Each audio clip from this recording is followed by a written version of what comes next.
Ini adalah kebohongan yang sebenarnya mereka bawa. Ya, mereka bilang the Federal Reserve ini dibikin untuk menstabilkan ekonomi, untuk menjaga ekonomi dan lain-lainnya ke masyarakat. Tapi yang sebenarnya terjadi adalah apa? Kalau sampai bill Federal Reserve ini tembus sama Kongres, yang bisa dilakukan sama mereka 6 orang ini adalah kemampuan untuk mencetak uang dari angin. Jadi ini sangat sebenarnya bahaya.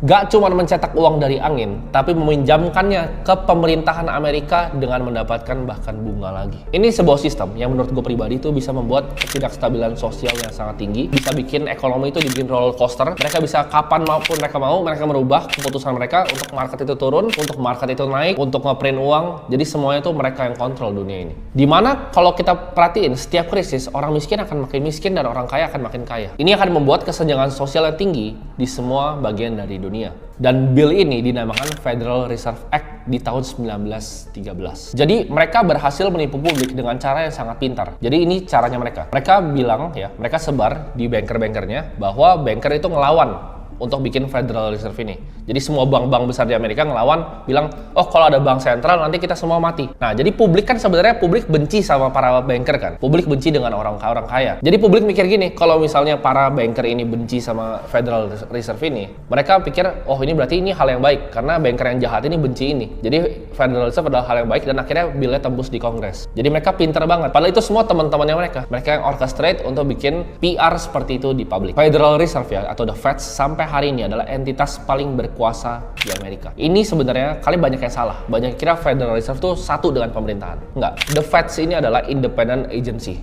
Mereka nggak tunduk pada pemerintahan. Tidak ada satupun government agency yang bisa ambil action terhadap Federal Reserve.